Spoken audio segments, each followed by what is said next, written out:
자, 옆에 계신 분과 인사하겠습니다. 인사하실 때 질문을 하는 거예요. 자, 뭐라고 질문하냐면 옆에 분 먼저 보시고요.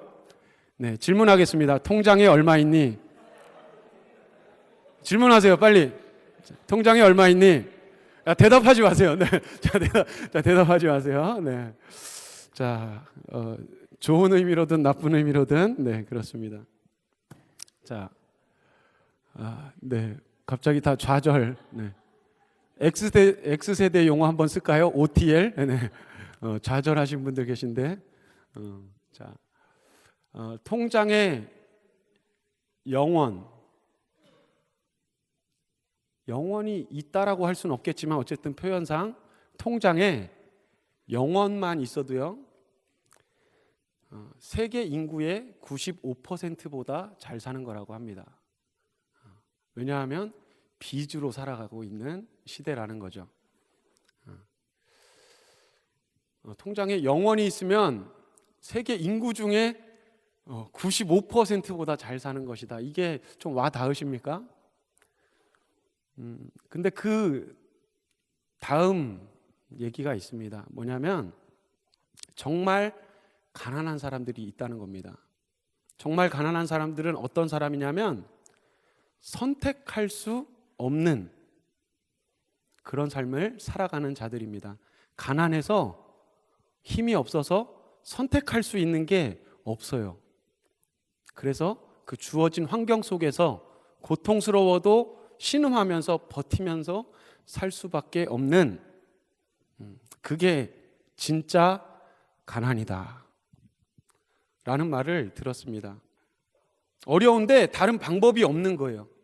그저 그 상황을 견디면서 분노할 수밖에 없는, 그게 진짜 가난이다. 그래서 가난하면 선택할 수가 없는데 무엇을 선택할 수 없느냐?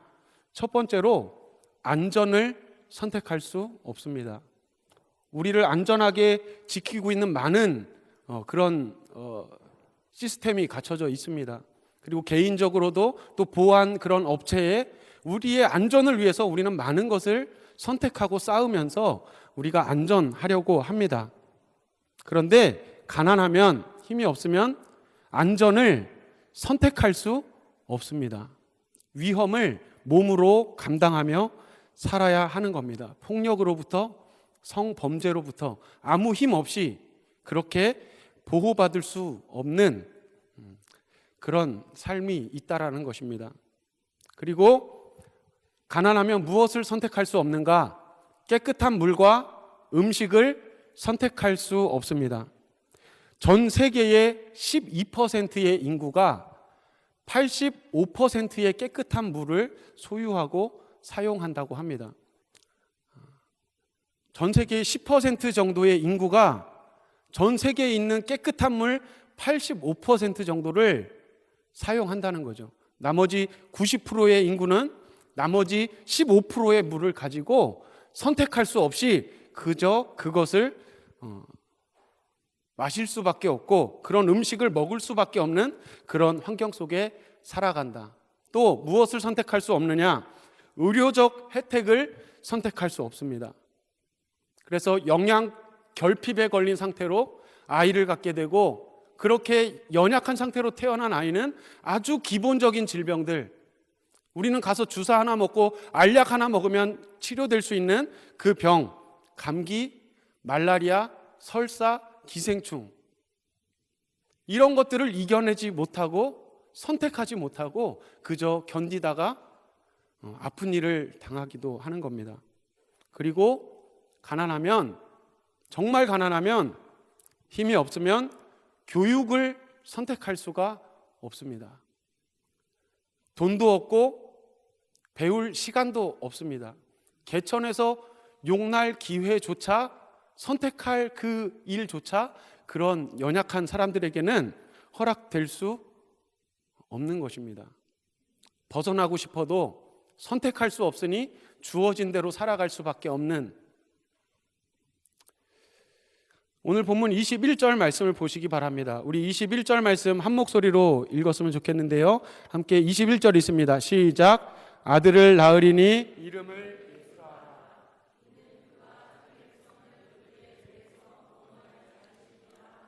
아멘. 잘 알고 있는 말씀입니다. 예수님이 오신 이유가 기록된 말씀인데, 이름을 예수라 하라. 이 예수님이 우리에게 오셔서 하시는 일이 무엇인가? 예수님이 하시는 일, 그가 자기 백성을 그들의 죄에서 구원할 자다. 제가 앞서서 말씀드렸던 정말 가난한 자의 이야기를 제가 보면서 생각났던 단어가 있습니다. 그것은 바로 인권이라고 하는 단어인데요. 인간의 존엄성, 사람이 사람답게 살 권리, 당장 해결해야 할 이 시급한 문제, 가난, 건강, 위생, 먹을 음식, 이 당장의 것, 이런 것을 실제로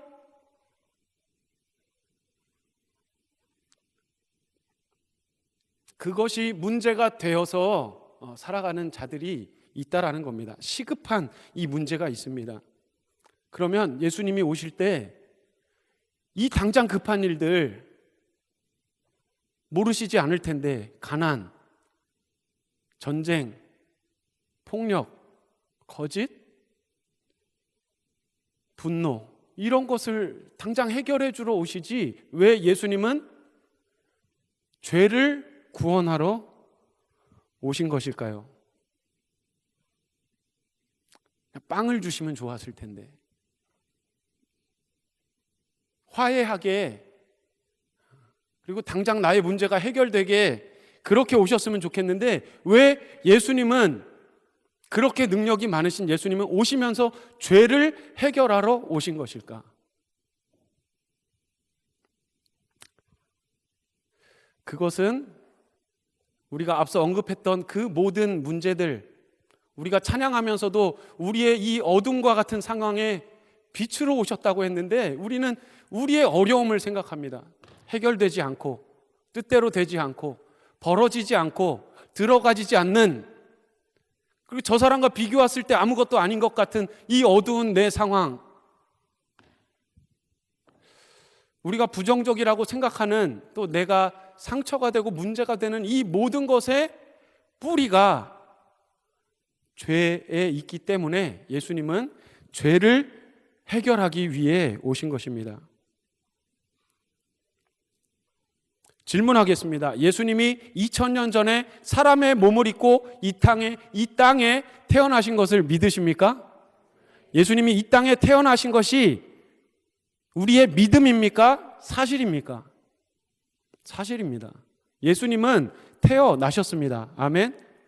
예수님이 이 땅에 태어나셨다는 것은 예수님이 이 땅에 오신 이 목적이 얼마나 심각한 것인가, 예수님이 오시지 않고서는 이 문제가 해결될 수 없는, 이것을 해결하기 위해서 예수님께서 오셨다는 것입니다. 예수님께서 오신 목적 뭐라고 했습니까? 잘 되게 해주시려고가 아니라 자기 백성을 그들의 죄에서 구원할 자. 예수님을 믿으면 이처럼 사랑하사 독생자를 주셔서 믿는 자는 구원을 얻게 되는 줄로 믿으시기를 주님의 이름으로 축복합니다. 이것을 믿을 때에 우리는 하나님의 자녀, 하나님 나라의 백성이 되는 것입니다. 예수님이 그 죄를 해결하러 이 땅에 오셨다는 것은, 그리고 이 땅에 태어나신 것이 사실이라는 것은, 반대로 말하면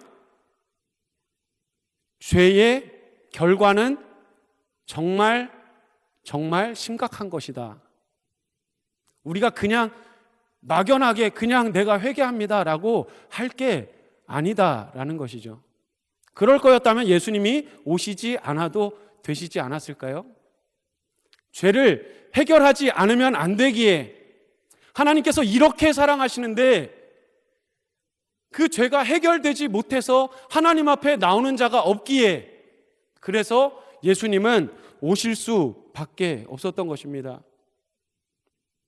죄에서 구원하시기 위함, 그 예수님이 오셔야만 했던 이유, 또 이 죄의 결과가 정말 심각한 것이구나 라는 것이 여러분들 안에서 그렇게 생각되어지고 동의가 되어지시기를 바랍니다.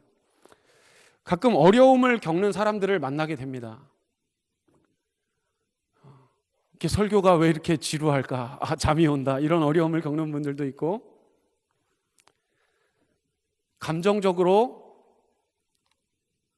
내 뜻대로 안 되어서 어려움을 겪는 분들도 계시고, 육체의 일로 그리고 가정의 일로 내가 원하는 모습이 있는데 그렇게 되지 않아서 어려움을 겪는 그런 아픔을 당한 사람을 종종 만나게 됩니다. 제가 목사여서인지 가끔 그런 마음들을 털어놓으실 때가 있어요. 제가 이런 것들로 인해서 힘듭니다.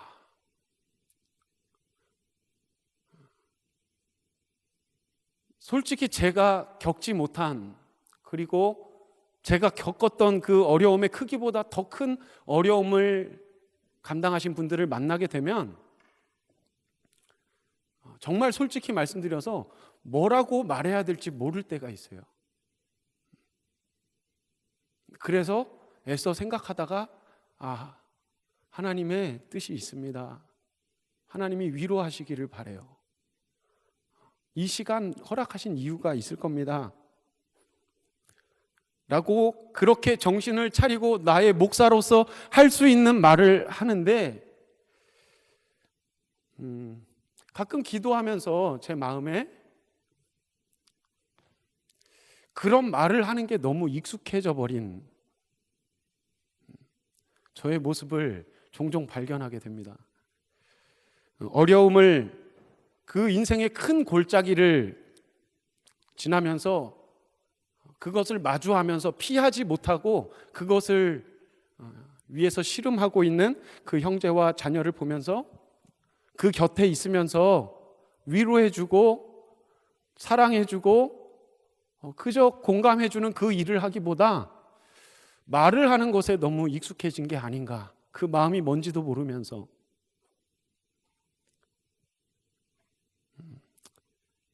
가끔 그렇게 회개하면서 기도가 될 때가 있습니다. 그래서 기도합니다. 하나님, 그 자매가, 그 형제가 했던 말이 무엇인지, 그 아픔이 무엇인지, 상처가 무엇인지 제가 이해할 수 있는 마음을, 또 그 상황을 나에게 허락하여 주십시오.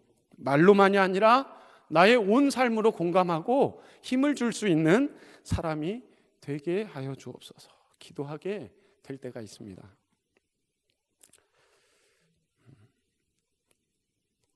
그 마음 없이 아무리 말을 하여도 그 상대방은 위로가 되지 않는 거예요.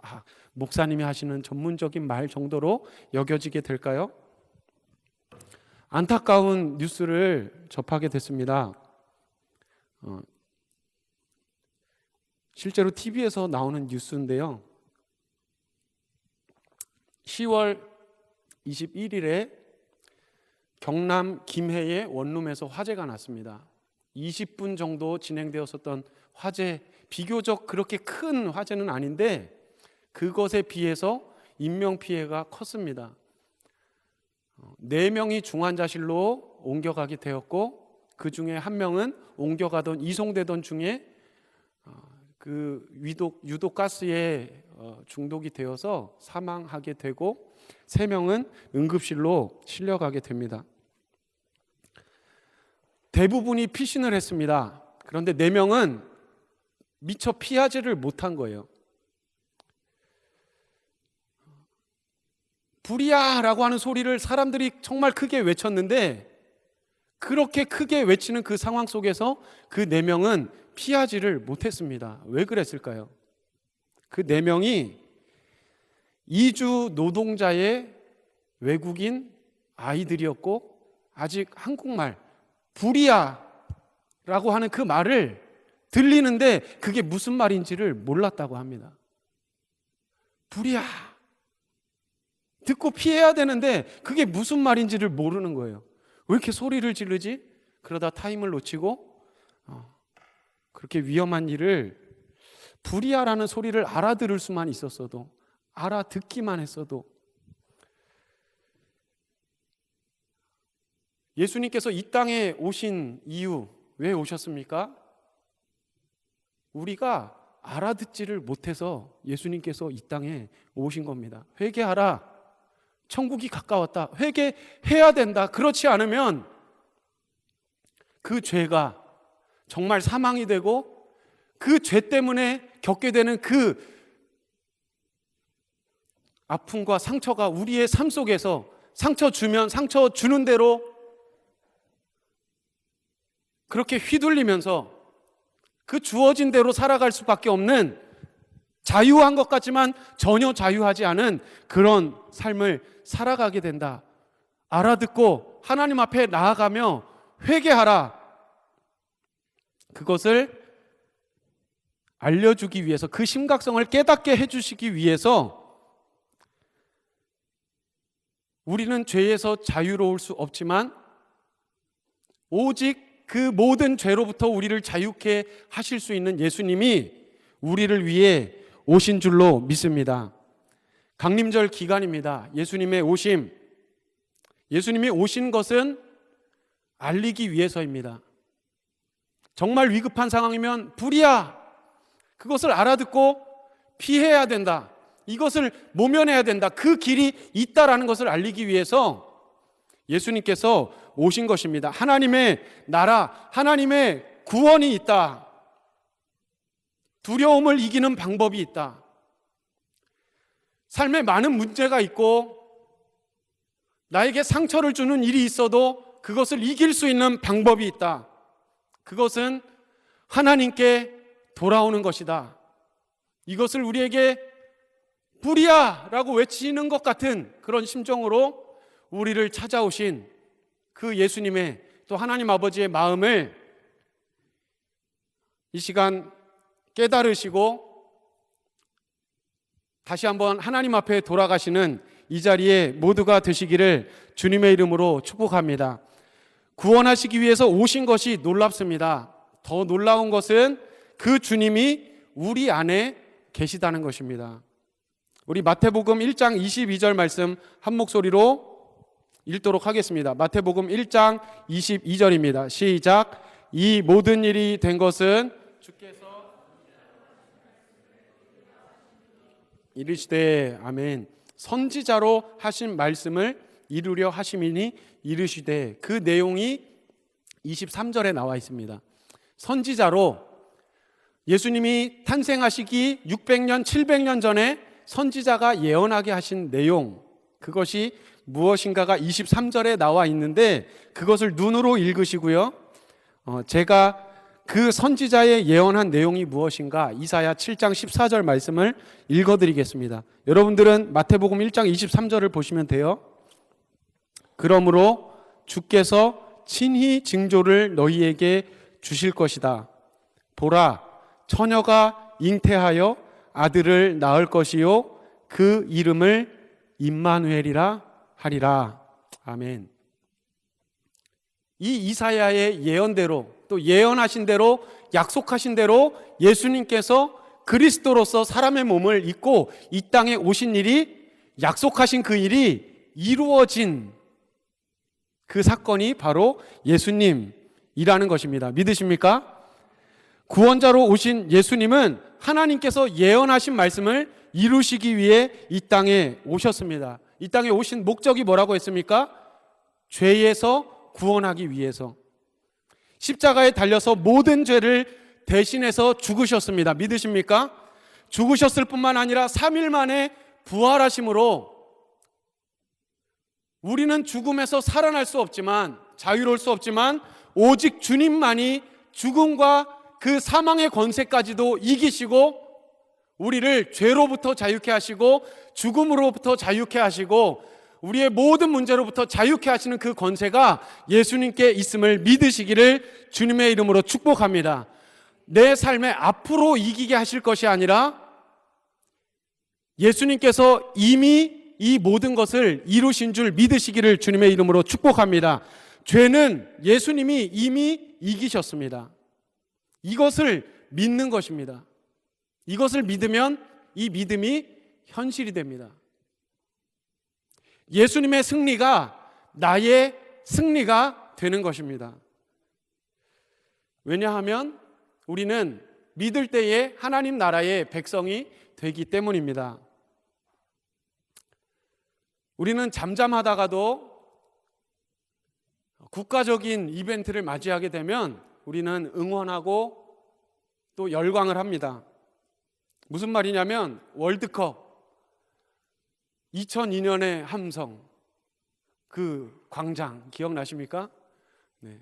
여기 안 나시는 분들은 좀 제가 좀 더 이렇게 젊은 그 초점에서 설교를 해야겠네요. 그리고 작년에 올림픽이 우리나라에서 있었죠. 뭐가 있었죠? 평창 올림픽. 어떤 금메달 가능성이 있다 그러면 생방송으로 틀어주고요. 그러면 막 그 온 마음을 다해서 특히 동계올림픽 특징이 0.01초 차이로 막 그 승부가 갈리기 때문에 막 죄송합니다 이런 표현 써서 근데 달리 방법이 없네요. 쫄깃해지지 않습니까? 막 그 썰매를 타고 막 코너로 확 내려오는데 아이언맨 막 내려오고요. 지금 그 윤성빈인가요? 지금 어디서 뭐 하고 있을까요? 뭐라 그러죠? 그 시설이 그냥 없어지게 될 위기가 있다는 기사를 한 몇 개월 전에 본 적이 있는데 우리는 그 당시에 혼신을 다해서 열광합니다. 월드컵 승리의 함성, 와 독일전, 와 2대0 기뻐합니다. 평소에는 인기가 없었던 종목이어도 이렇게 매체를 통해서 우리가 그걸 보면서 한 마음이 되고 영미 그러면 평소에 본 적도 없었던 그 종목이 뭐죠? 그 이름이 그거? 예? 컬링. 예, 본 적도 없는데. 근데 내가 막 컬링 전문가인 것처럼 이걸 쳐서 A가 B를 쳐서 막 이렇게 그럼 이기는 거야. 그러고 지금 어디 갔습니까, 영미? 자, 그 일이 기쁘고 우리나라 전체가 그 메달 딴 것을 내 일로 여기면서 기뻐하는 것 그것이 왜 그렇습니까? 그게 우리나라의 일이기 때문입니다. 내가 대한민국의 국민이기 때문에 내가 금메달 땄습니까? 윤성빈이 금메달 딴 거 아닙니까? 홍명보가 4강 간 거고 근데 우리가 왜 기뻐합니까? 우리나라의 일이기 때문에 그렇지 않습니까? 그 일이 기쁘고 잔치를 벌리고 내가 딴 것이 아니지만 내가 딴 것이 되게 되는 것 그게 바로 그 나라 백성이 함께 기뻐하는 원리가 되는 것입니다. 그 나라의 국민이기 때문에 죄는 기억하시기 바랍니다. 죄는 우리가 이기는 게 아닙니다. 죄는 예수님께서 이미 이기신 것을 믿으시기를 바랍니다. 예수님이 이기셨습니다. 예수님의 승리를 믿을 때에 그 승리가 또 모든 것을 이기는 그 권세가 있으신 그 예수님의 능력이 우리 안에 있게 된다는 것을 다시 한번 믿으시기를 축복합니다. 왜냐하면 예수님이 이기셨지만 우리가 그것을 믿을 때에 우리는 하나님 나라의 백성이 되기 때문입니다. 이것을 믿으시기를 바랍니다. 믿는다는 것은 재방송을 보는 것 같습니다. 생방송을 보면 불안하고 결과를 알 수 없어서 막 기대하다가도 지면 실망하고 막 어떻게 해야 되나 불안하고 차마 못 보겠다 그러면서 이렇게 눈 이렇게 손가락 사이로 보고 이런 일이 생방송에서는 있지만 우리가 이긴 경기에선 그렇지 않습니다. 안심하지 않습니까? 이거 1분 23초에 우리가 골 넣어. 결과를 알고 보면 우리는 불안해하지 않습니다. 왜냐하면 이긴 싸움이기 때문에 그렇습니다. 예수님이 이기셨습니다. 예수님이 그냥 내가 살아가면서 하게 되는 그 거짓말 아니면 음란함, 그 분노, 시기 그 자체 그 행동 자체를 예수님이 용서하시기도 하셨지만 그리고 내가 앞으로 하게 될 그런 행동들을 용서하시기도 하셨지만 그 차원이 아니라 예수님은 죄 자체를 이기셨다는 것을 여러분들이 꼭 기억하시기를 바랍니다. 예수님이 이미 죄에서 이기셨습니다. 그것을 믿을 때에 우리도 죄에서 이기게 될 줄 믿습니다. 나는 이길 수 없지만 내가 싸우는 싸움이 아니라 예수님이 싸우셔서 이미 이겼다. 이것을 믿으시면서 여러분들 가운데 좌절감에 빠지게 하고 비교하게 만들고 소외감을 느끼게 하고 주저앉게 만드는 그 일이 있을 때 그 어려운 일 그것 때문에 다시 한번 기억하시기 바랍니다. 나는 지지 않는다. 왜냐하면 예수님이 이기셨기 때문이다. 또 신앙생활하면서 이럴 때도 꼭 기억하시길 바랍니다. 나는 사랑이 이것밖에 없는가? 나에게 아이들을 가르칠 이 실력이 이것밖에 없는가? 나는 왜 이렇게 아직도 거짓된 사람인가? 나를 자책하면서 실망하게 될 때 이 사실을 기억하시기를 바랍니다.